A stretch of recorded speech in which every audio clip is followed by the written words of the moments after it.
Entre le pont et Tourcoing. Le pont du canal et Tourcoing. Mais même l'histoire du canal est intéressante. Et quand ça a été construit, pour répondre à quels besoins, ça a été même creusé par des prisonniers de droit commun au 19e. Le canal, c'était déjà pour faire du beurre. Parce que... Bien sûr, d'aider les usines. Le long du canal, tu as pas mal de boîtes encore. Mais les boîtes, elles n'existent plus, quoi. C'est des friches et des ruines, quoi. Vous, Tourcoing, rue de Bradford. Ouais. Ben, là aussi. Alors je sais pas qu'est-ce qu'ils vont faire, on va peut-être faire des appartements là. Je crois qu'ils sont en train de bricoler. C'est William, ton prénom, c'est ça? Ouais. Je me souviens. Ben, j'ai travaillé 40 ans dans le textile, alors je sais qu'est-ce que c'est. Ouais. J'en parle. Hein. Et donc là, si tu peux enregistrer, il y a eu un petit bug sur le dictaphone. C'est quoi exactement la pièce de théâtre qui va se jouer? Alors elle s'appelle La vie à un fil. Parce que le fil s'est rompu. Donc Choteau m'a interviewé, il m'a filmé. Ça, toi, ça fait quand même dur au cœur parce que tu te dis, ben, j'ai vécu tout ça et puis maintenant, c'est parti en lambeaux. Et on s'est battu là, toi, mais politiquement, et puis le syndicat patronal était très puissant à l'époque. C'est lui qui faisait le beau temps. Hein.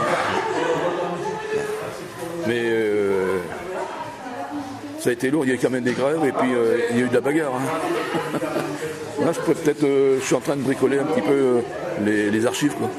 Parce que j'aime bien les archives, donc j'ai les archives depuis 1949 jusqu'à maintenant, quoi. Ah oui. Et au jour par jour. Hein. Mais les archives syndicales patronales et syndicales. Oui, d'accord. Les comités d'entreprise. Les comités d'entreprise. Puisque j'étais... Au sein du groupe Prouveau, justement. Ouais. Bah, c'était la plus grosse boîte d'Europe. Hein. Ah bon, carrément. Plus grosse boîte dans son domaine d'activité ou... Non, il n'y a plus rien maintenant. Non, mais quand tu dis la plus grande boîte d'Europe dans le domaine textile. Ah oui, d'accord. Alors, il y avait quand même, rien que dans une usine, 7000 salariés. D'accord. Et il y avait 120 000 salariés qui travaillaient dans le textile il y a 40 ans. Mais pour le groupe Prouveau en particulier? Non. Ah non, le groupe Prouveau, c'était combien de salariés au total? Au total, c'était 25 000. 25 000. D'accord. Dans le monde entier. Hein. Ouais. Ça allait de Roubaix jusqu'à Tokyo. Et on sait sur quel métier s'est orienté le peuple après la fermeture des usines textiles sur le Nord? Là, il y a eu un petit peu de vente par correspondance. Ouais, qui est devenu la VAD. Ouais.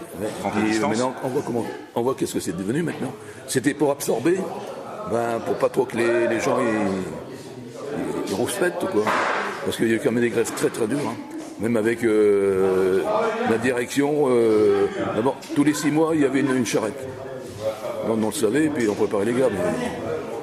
Mais on n'a jamais réussi à sauver une boîte, toi, syndicalement. Ah oui.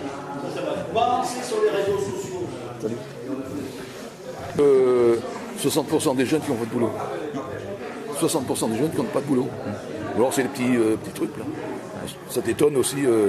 Alors ce qu'il y a, c'est que ça commence à changer parce que Mélenchon fait quand même, dans mon secteur, et quand il y a des militants, ça grimpe 51% Mélenchon. Oui, à l'Allemagne. À l'Allemagne. C'est ce que nous disait Albert Kader. J'habite allemand alors.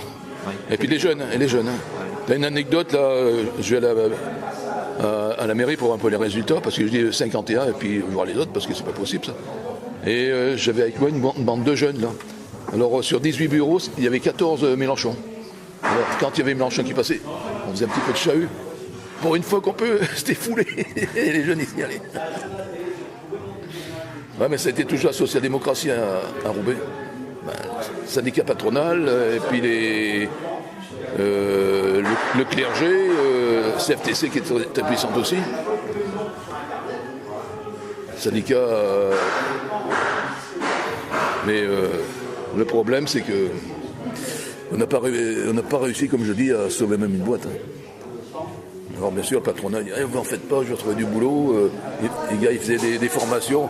Et je dis au bout de ta formation, qu'est-ce que tu vas faire? Case départ, la NPE, voilà. J'ai même animé des fameux comités chômeurs, là. Oui. On avait occupé les ACD pendant 3 mois. On a eu le transport gratuit, quoi. Mais c'était vraiment très peu syndiqué, hein. Mais ça y allait, hein. On n'a pas foutu le feu, mais les flics, ils n'osaient pas venir nous on brûlait des pneus. Alors quand les flics, je sais où ils sont, il y a du feu là-bas. T'as les pneus qui brûlaient. Hein. Et tu as participé à plein de combats pendant. Ah oui. Mais 40 ce qui est malheureux, c'est que ça, c'est comme le soufflet. Hein, ça, c'est les luttes. Mais ça fait peur, mais c'est plus les anciens finalement qui avaient davantage. Le problème, oui, l'avenir, c'est quoi? Chômage. Il n'y a rien. Et les gens ne voient pas autre chose. C'est ça. Il y en a qui sont venus un peu maboule, hein, parce qu'il fallait payer. Et quand il y avait des ardoises à payer, heureusement qu'on était là pour les dire bon, on va secouer un petit peu le député du coin pour avoir une allonge. Oui, parce que quand les gens étaient en grève, en particulier. En grève, mais parce qu'on était toujours sur le terrain, nous. On avait une permanence presque tous les jours. Hein. Même ici à Tourcoing, on a même travaillé avec les copains de Tourcoing, puis c'était la même industrie. Et là, maintenant, tout a disparu, les luttes, tout ça. Mais parce que c'est pas le même personnel, toi. C'est plus la même. Les boîtes, tout ça, la production est plus faite ici, quoi. Avant, on était des producteurs et d'autres qualités, parce que les patrons, maintenant, ils râlent parce que la qualité est plus là. Plus de qualité. Moi, j'ai vu un patron, il dit je reviens en France parce que là-bas, ils font de la merde. Et j'ai retrouvé ma boîte à travers un copain qui était en Thaïlande, en Chine.